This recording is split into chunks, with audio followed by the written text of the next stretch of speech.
Me and Drizzy back to back, it's getting scary. If you fucking with my eyes, just don't come near me. Put some bins all on your head like Justin Terry. Whoa.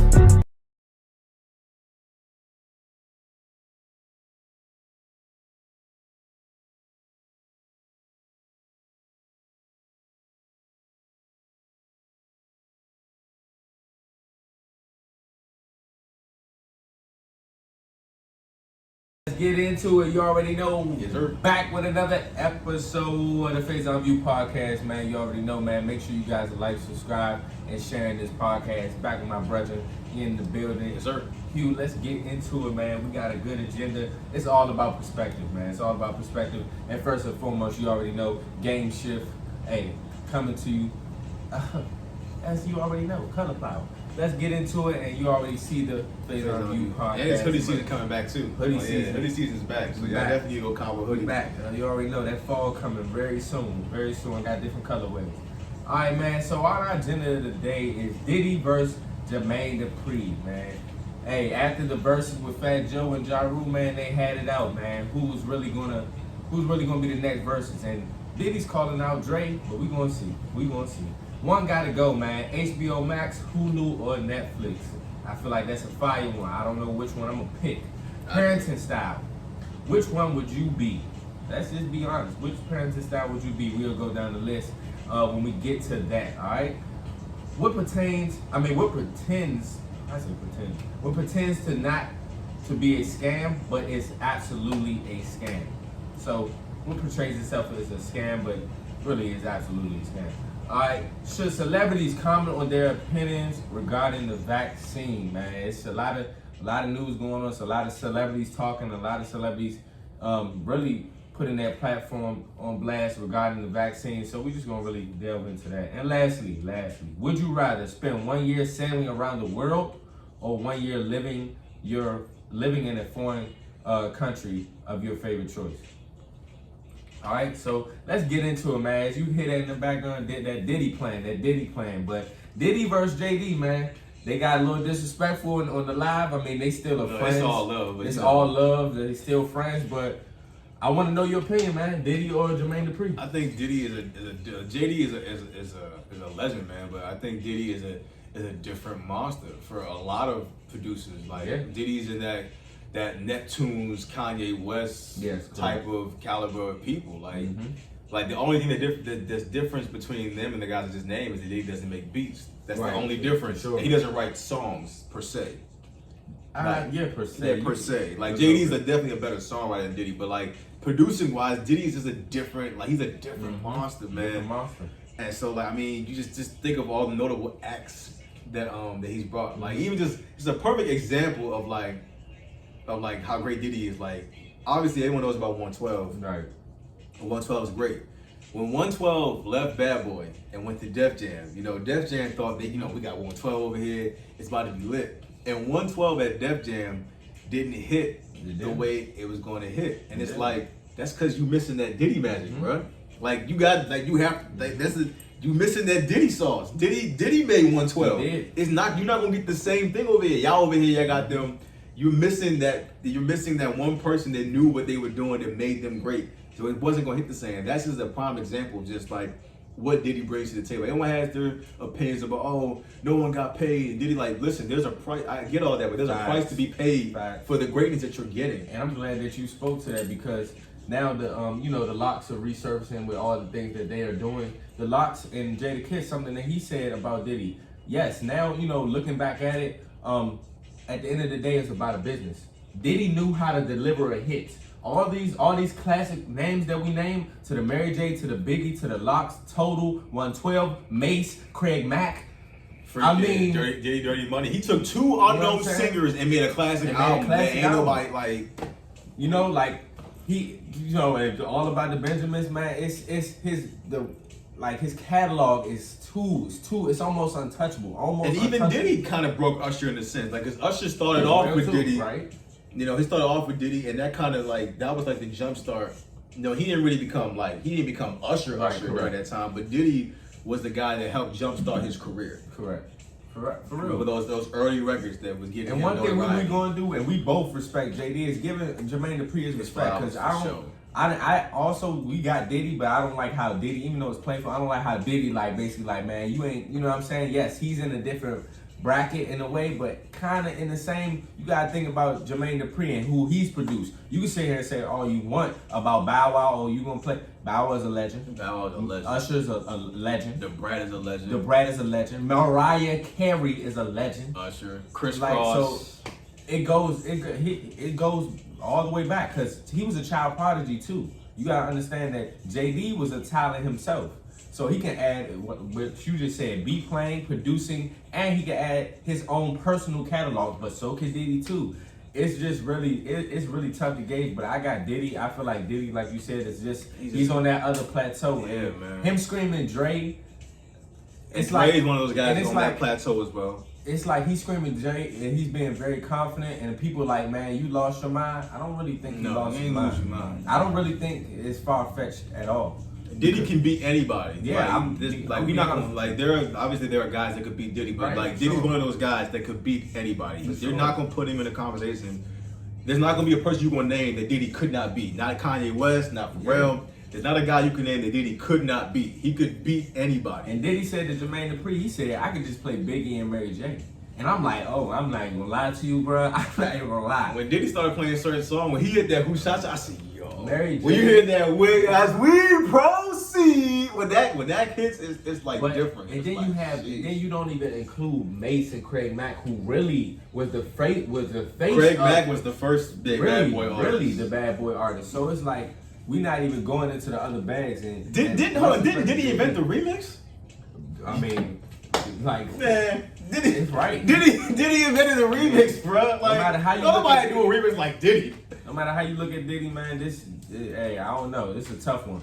I will say Dre, like he just said, he can be beat, but Dre is very tough opponent, because what Dre can pull from is he has an unstoppable catalog too. You know, the same way with Diddy, all of Dre's prodigies are also like mega iconic people. Like, you're not gonna name a person that he didn't produce that wasn't Snoop, Pac, Kendrick Lamar, Eminem. I got a question with Diddy and Dre. When Diddy and Dre are concerned, who do you think on each side takes them over? Like, which artist you feel like takes them over the hump of like probably winning? Like, which one artist on each side? It's hard to do with Diddy and Dre, because Diddy has an R&B bag, and I wouldn't say Dre doesn't, but Dre is more of a rap bag. Mm-hmm. And I think if I'm keeping it with rap, I'm gonna go Dre, because yes, Diddy has some rap guys. He's got Biggie, he's got Mace, but Mace is only like one album. He's got the Locks, and that was great. But Dre, I feel like Dre, other than Biggie, Dre's rap guys are bigger rap guys. He's got Snoop, he's got Pac, he's got M, and even Kendrick. He's got 50. Like, his rap guys they're a higher quality of rap guys. But Diddy does have great rap guys. So I say Diddy has more variety, like you just said, with the R&B. Yeah, with R&B and rap. So if I had to pick one key artist, I'm gonna go with Eminem. I'm not gonna lie. He was being disrespectful. If I'm gonna be real, I was gonna say that for real. Like, to be honest with you, out of Drake, I mean, you of course have Pac, but what people don't really realize or understand, that Dre didn't work with Pac as much as he did with, these other artists that we naming. Dre built a label off Eminem's back. Like, you know how people looking at him. You gonna leave Death Row, the best record and the best label in the business. You gonna give up your 50% and you gonna sign a white boy and go to own label. Yeah. And Ebro was being very disrespectful, because they were saying no one wants to see Eminem in the verses. Everyone's like, why wouldn't we? His music doesn't fit. What do you mean? It's a celebration of hip hop. Eminem is a huge part of this culture. He literally brought us 50 Cent. Absolutely. Like, I had my opinions on Eminem, but at the end of the day, he's like one of those, where you have a basketball player that you may not prefer, but he's great. Yeah, you can't defer. It's not like really M is like greatness. M is like people think you're crazy when you put Larry Bird in the top 10 players of all time. It's like, nah, Larry Bird is a dog, bro. Exactly. I mean, that you speaking facts. You spitting facts. No, so if I had to pick one artist, I would pick M because of what Dre was able to do with M. Like he was able to build a whole other label off of that, and that was something that just should not have, that no one saw in their right mind would have done. You gonna take the white boys were not good in rap. You gonna leave the best label ever and give up your 50% and build something from scratch with a white boy in rap. How you gonna do that? And it's like, and Diddy, of course, it would have to be Biggie. Yeah, like it would have to, because Biggie did the same thing. He took some random dude from Brooklyn that ain't nobody heard of, and he built the whole label off his back. And the rest is history. So like you gotta respect guys like that. And Jay-Z did the same thing. Yep. Jay-Z did the exact same thing with So Def. You know, I feel like So Def is one of those label crews that kind of get, if it wasn't for the Bow Wow verses, I feel like people would have overlooked that. Right. Usher didn't do a verses yet, right? No. I feel like people would have overlooked So Def if it hadn't been for Bow Wow really showing people like you know what he with his catalog. Really because I feel like wasn't Bow Wow the first So Def artist? Yeah, I could be wrong. Because I think Bow Wow was on Death Row in '95, and then he was like 5'4". I mean 5'6". So JD, you take some random little boy from Ohio, from Ohio, not a big market space. Yeah, and create this like that's a level of greatness you have to respect. And then everyone from after that, from DeBrat to like we said, to Usher, Mariah Carey, just. Yeah, like so definitely got respect. And then I don't know. I can fact check this, but I don't know who had Jagged Edge. I don't know. If I think that might have been Diddy. I don't know. I know he has a record. I know with Jagged somebody Edge. has a hand in that. One of them two. I'm gonna look it up. Hey, we gonna see, man. We gonna see. I want one of these. I want Diddy vs JD or Diddy vs Dre. Either one, I'm good with. They were So Def. Yeah, I think that was JD for sure. Yeah, so they were from Atlanta. You remember, So Def. you know the with a party. Yes, exactly. Yes, that was JD. Yes, let's not play with JD, man. That's what I'm saying. I don't know. Diddy is that dude for sure, but we're not gonna act like Jermaine Dupri, not Jermaine Dupri, bro. Like I'm not gonna do that. He's a great songwriter, great producer. Like you know what I'm saying. So that's definitely gonna be legendary guy. So we gonna see. And man, as you already know, moving on to the next segment, one gotta go. HBO Max, Hulu, and Netflix. We all watch them. We watch every single one, and I already know which one is probably your favorite. I'm gonna say HBO Max. That's my favorite, of course. But which one you want to leave? I'm gonna bounce Hulu. You gonna bounce Hulu? Now Hulu, there are some things that I do watch on Hulu, like Wu-Tang, obviously, and I can watch like Snowfall on there. Yeah. But I can also watch Snowfall on TV. But I feel like it's the one I watch the least out of all of them. Facts. But HBO Max is definitely not going. Listen, HBO Max has all the DC comic stuff that I love, and Cartoon Network. Yeah, they have my money. As long as that's there, they have my money for life. So it's tough for me because I'm going Hulu. It's tough for me because Netflix, even though Netflix like it's fire, and also sometimes you have a hard time finding certain things. Yeah. You know, just depending. Netflix still got fire, and I can't say that. Money Heist is my favorite show on Netflix. I have to start. I can't even go without saying Netflix without saying Money Heist. I gotta start that. Fire, bro. Fire. I've heard good things. I'm gonna start. Fire. That's all I'm gonna say. You know what I'm saying? Hulu. You're 1-0 for show requests so far because I did The Wire and that was good. Yeah, of course. So you're 1-0. I got that was a given. That Wire is different. Hulu has live TV. It's not a sponsor, but like that's really what it is, and I get to watch all my best shows, and you get to watch live TV. They got anime too. And it's different, and you know they got sports, they got movies, they got everything over there as well. HBO Max, that's a tough one. I don't know. I'm gonna have to let go. I might have to let go of Netflix. For real. Netflix. I might have to do it, man. They gotta do something, man. They gotta start. I mean, they got fire out swinging, man. They got fire. Don't get me wrong, because when they do it in spurts. So like now they got like all the house parties on there. Now they have like HBO Max. Yeah, but see, so it's like the competitors are also like. But Netflix is doing a good job with their shows lately. Like they got some shows that they really want to watch. Like I heard Clickbait is good. Yes, it is. Dear White People came back today, so I'm gonna start. That was actually my I seen that, but I didn't like actually get into that series. It's good. Now this new season is like a musical, so that's gonna blow me. But it's the last one, so I have to watch it. So but they got that. They've been doing. I heard Manifest is good. Startup is really good. Please go watch Startup. Startup, I gotta see that. Startup is so far. So they got they've been doing anything with the movies too. Like Yeah, they never. The lineup that I've been seeing, they got some good movies coming. They already did the Kevin Hart joint. That was tough. That was cool. I know The Rock has a joint coming up. They got some heat, man. This is just a tough decision, but I just feel like right now, what I watch more is probably those two. Hulu. I'm gonna bounce Hulu. I watch that least amount. So. I feel that, man. So, hey, me being a parent, I know you're not a parent, brother, but this is actually a good question, and I feel like, you know, if you were a parent speaking, and then I am a parent, but what parenting style, which would you be? Would you be the cool parent, with / like the friend approach, stern, or the concern overprotective approach? So those are just the options. Which one would you think that you would be? I think I'll be a mixture of a cool parent / stern parent, and I think I learned that when I was working with 3 my preschoolers. I think I learned that because I'm not their parent, but I spend throughout the week I'm spending more time with their kid than the parent is, because I'm spending 8 hours a day with your kid. Correct. And I have to be stern at times. Like I had to be stern with my boys and sweet with my girls. But at the same time, I'm also I'm not their parent. I'm their friend, and that's how they viewed me. Even though I'm their teacher, they viewed me as their friend. Like Mr. Hughes, my friend, and so with that aspect, because I have to play with them all day, right? And so with that, I have to be their friend. So it was like a mixture. But when I'm teaching them, depending on who they are, like my little brother Drayden, he was in my class. He needed tough love, and I had to be as much as he was my friend. He was my buddy. He's my guy to this day.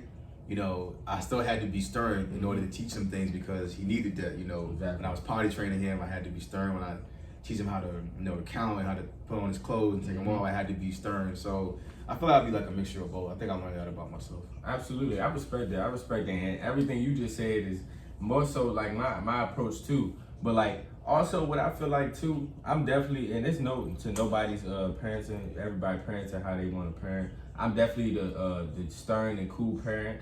But one thing I make sure of too, just regarding my son, because I always want him to have a bond with me, but I will always want him to look at me as a dad and father.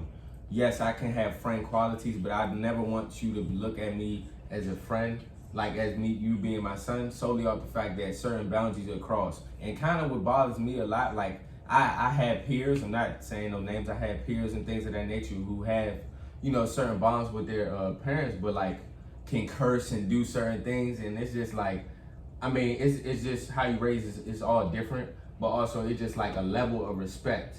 I will always have for my parents, for my grandfather, just based off of how they raised me. Because it was more so a cool approach, but it was definitely stern when, like you said, when it had to be stern. You have to show tough love too. At the end of the day, you have to show tough love, and not in the sense of downing or saying, oh yeah, well you can't cry, you can't this, that. No, nothing of that nature, but you still have to show some authority. Because at the end of the day, man, these kids out here will run over you, point blank, period. And that's just what it is. And that's a serious fact. And I feel like, if me just giving my perspective, in a lot of cases when you are too stern, that's when things can go south as well too. You don't give that child enough freedom to actually be who they are as well. So it's actually cool to be the cool parent too, and just be acceptable of certain things, but having a certain perspective on things and a level of transparency with your kids, because you're learning them and they're learning you, and also as the parent, you're learning more about yourself. That's a fact. While you're teaching them and guiding them through life. So definitely, we both have a similar approach on that for sure. All right, but man, what pretends not to be a scam, but it's absolutely a scam? I'm gonna go first on this one. Credit. Don't get me freaking started. Credit. Why? Only in America is credit. Because we understand that, paying things back, it teaches you a certain level of responsibility, but forget all that. That is kind of crazy when you think about credit can stop you from obtaining things that you want in life. I recently learned I had to have credit to buy a TV. I was like, wait, what? What does that have to do with anything? You'll that's be crazy. You'll be so confused. and having to understand, especially like, and that's what people don't understand, you know, as we got older, you know, like the couch, all these certain type of things, like if you didn't have that money or them ends, you had to finance on that. You had to have credit and also pay it down. You know, those things, it teaches you a level of responsibility, but no. I feel like it is a daggone scam because it's like, dag, I have all, say if I have work my tail off, I have all this money in my pocket, and it's like, oh, I have to pay back on what? I have to pay back on this, that, and that, so I can obtain this. But I have all the money I need right now. It's crazy, man. It's crazy. So that's the major one for me that I feel like is, it doesn't pretend, it pretends not to be a scam, but it really is. And that's one of those big ones for me. You know, just making sure your credit is right, man. It's troubling. It can be troubling for a lot of people because it's really just a balance of your, it's money management. But also it's like, why if I have the money? Exactly. I can't obtain this thing, or I can't obtain this certain thing based off of credit purposes. And it's like basically, oh well, a history says that you know, you're not good with owing back things. It's crazy because people go through things, and you know, at the end of the day, it's like it's when it's credit is talked about, it's like no level of transparency because we get to see these other countries that want to come here have certain amenities that we don't have here. Free schooling, no credit. You know, we love something that's tax free. We go to Delaware, I ball out. Oh yeah, Delaware. You know what I'm saying? It's lit. So it's like. Man, I definitely would say that. I was gonna say credit cards, but that kind of ties into that because it's like, why do you need credit cards? But because all you needed to build credit, like it sounds like another bill you just have to pay. Exactly. When there's other ways to pay for things, I don't feel like you don't need a credit card. Correct. But you already said that. I'm gonna go with college. Okay. I wouldn't say college is all the way a scam, but the way it's set up is pretty scamish. It's like, you know, 4 years and you pay all this obscene amount of money. For something you may not even, for something that doesn't even like you get this degree and the degree doesn't even get you a job per se. It's like, but you pay all this money and then you have to pay all this money back, and there's so much student loan debt. It's like there's no way y'all expect to get all this money paid back. Absolutely, there's no way. And I feel like college should only be like about 2 years because they make you waste like the first 2 years taking a bunch of stuff that you already took in high school, like that you don't need as a part of your field, like algebra and a language. Like they don't like, you need to just focus. If you focus specifically on your career, college shouldn't take 4 years. I do think everyone should take public speaking because you just never know. I feel like that's a skill that I feel like everyone should at least try because you just never know. You will be in a position where you have to give a public speech. So I do feel like that's required, but if I don't care about learning a language, don't make me take it. And if my profession is video games, I don't need algebra unless I'm a coder. If I'm not a coder, like I was an artist. I was a game design major, but my focus was in art. So most of my classes were art classes, but I had to take intro to programming. And it's like, I don't need this. Like, I do not code. That's a whole different side of video gaming that I don't need to know anything about. Now, later on, they changed the curriculum so that I didn't have to take I had to take two coding classes. I only took one. And luckily, I held out long enough. So when they changed the curriculum, they was like, you don't have to take it because you do art. I was like, bet. But I'm like, so yeah, for me, college is kind of scamish. It don't seem like one, but it's some attributes to it that seem scamish. What I would say is more of the scam is just the lack of information. Because I teach a course to my students called College Summit, which is very beneficial in teaching them about college readiness steps and also post-secondary steps. Like you just said about certain trades and things of that nature. Having an understanding of, we talked about this plenty of times in the podcast, just about having an understanding of what a trade school is, having an understanding of other avenues and other things. It's a lot of students that really just lack the knowledge of knowing, you know, the ins and outs and how you really can benefit from college. You know, that information is there. And also that's just one thing that goes to show, is just like everybody doesn't have to be in a 4-year college if you choose not to be. People don't understand that, hey, it's community college that I can go to for 2 years while I'm working, and also receiving my credits. And guess what? another 2 years where I can transfer and do what I need to be. Do what I need to do. So I feel like it's more so. I definitely feel that way because you got loans, you got a lot of things that are involved around it. So I agree with you. But I feel like the scam is people not giving us enough information about it. At the end of the day, it's really just a lack of information. Yeah, man. And I feel like, if I pay all that money to go to school to get a degree, then my degree should have some weight. It should get me a job. Correct. It may not give me that the elite job. It should at least give me the entry level joint. Y'all talking about y'all want experience. Like, how am I supposed to get that if you want like after all the money you pay, all the time you spend in school, I feel like it should get me a job. Mm-hmm. Like, you know what I'm saying? But I respect it because what you're saying is absolutely right. It's absolutely right, man. So those are the scams we think, man. Should celebrities comment on their opinions regarding the vaccine? So this has been a very, very viral moment in the last couple of weeks with Chris Rock, with pertaining to Nicki Minaj and pertaining to others. So, I ain't seen Chris Rock. What do you feel about this situation and ordeal regarding that? I feel like everyone's entitled to their opinion. Correct.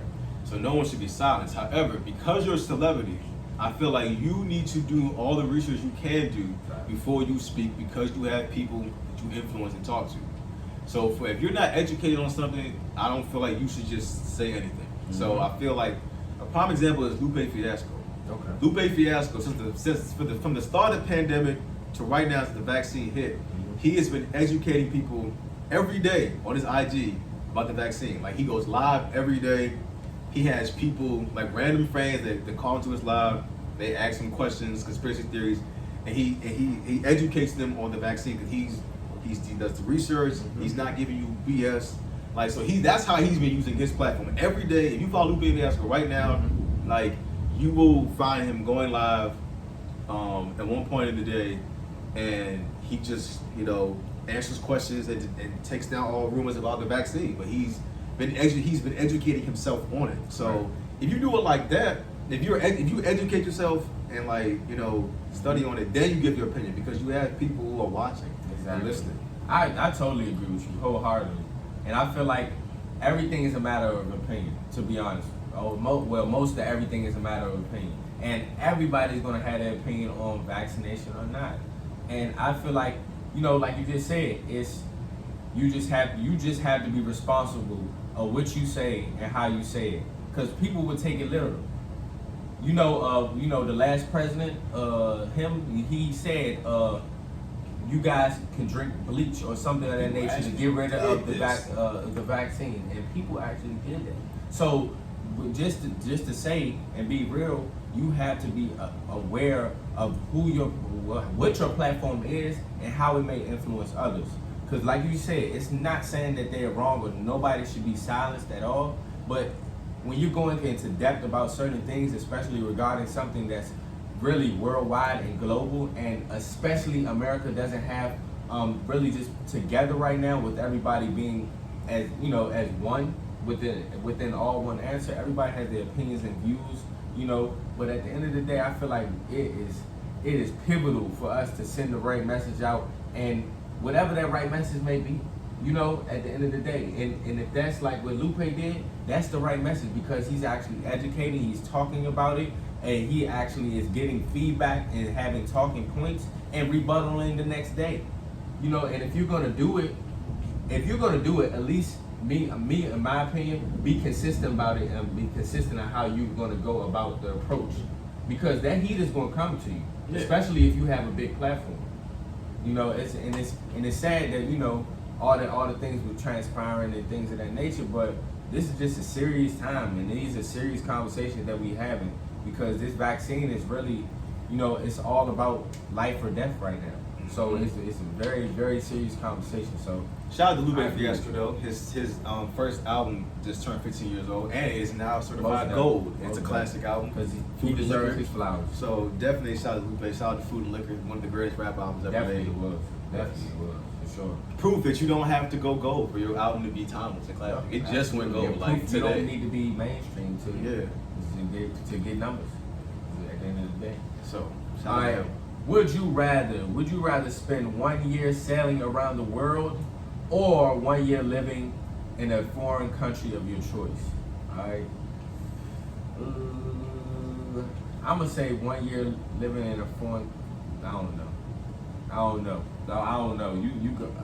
I mean, my favorite anime is One Piece, and every time I watch it, like sailing around the world looks lit. But to be honest, you have to have a true love for the sea to sail around the world. But it's not a glamorous lifestyle. So I would probably pick a foreign country of my choosing, because I don't think I'm built to. You have to have a real love for the sea to be a pirate. Really like for sure. Like those guys live. They don't get enough showers. They don't get a lot of meals. And you know, it takes forever to get from one location to the next, and you're stuck on there for a long time with the same people. Like, and you have to have a real love for the sea to want to sail on the seas. And I don't think that's me. So I would probably just choose to live 1 year in a foreign country. I would say 1 year in a foreign country. The only reason I was hesitant is because in those foreign countries, you have to be aware of what foreign country you choose, because rules and regulations are very, very different. It's not like here where you can roam freely and do whatever you want. It is a whole nother ball game. Laws are different. Like you got places you pick up some trash that you're not supposed to pick up, you might go to jail. And I'm serious. You just like it's intensified in different countries. So, but I definitely say that I ain't selling around nowhere. I'd be seasick. I don't think I'm built to sail around the world. You know what I'm saying? Like I'm not afraid of water or boats. Like I've been on a boat. But I don't think I'm built to this. You have to have a true love for the sea. There are people who love the sea and love to be on the sea. Like that pirate life is real. Paranoid. You can't swim. Real love for it. And you can't swim. Anything happen on that jump? Oh, it's sayonara. It's sayonara. But before we go, I didn't mention. This is one person that I feel like now I just thought about it that can go against Diddy, and he was talking his talk. He just had an interview. Who gonna be Birdman? Birdman. Who gonna be Birdman? Because I don't know. You got Drake, you got Wayne, you got Nicki, you got Thug, you got Uzi, you got. I don't know. I feel like you know. What I don't want is for what happened to Manny Fresh that happened to him. Because it's like Manny Fresh is a legend. Oh, I see. But at the same time, all his hits was like in this one camp. Same thing with RZA, but RZA went up against it was hard for RZA to beat. It's gonna be hard for RZA to beat Premier because Premier have made beats classics for everybody. RZA made a lot of classes with this one camp Wu-Tang. Manny Fresh made a lot of classes with this one camp, the Young Money Cash Money camp. So versus Scott Storch, who made hits with Lil Wayne and Fat Joe and Dr. Dre, and it's like with Birdman, Birdman's a legend. I mean, but Cash Money probably has the only type of 90-10 split for a label that no one else has ever had. But it's like, dang, you got this one camp, and you gonna be versus against this person that got I think he can, because if you ask me, you remember I already told you, Cash Money, Young Money is to me is honestly the greatest label to me ever. But that's me being biased, so I'm not. But Birdman ain't no joke. I'm being biased, but also Birdman is really no joke. Birdman ain't no joke. Really. So I don't know. He that dude when he was saying that he was in an interview that we just watched on Big Facts. Shout out to them.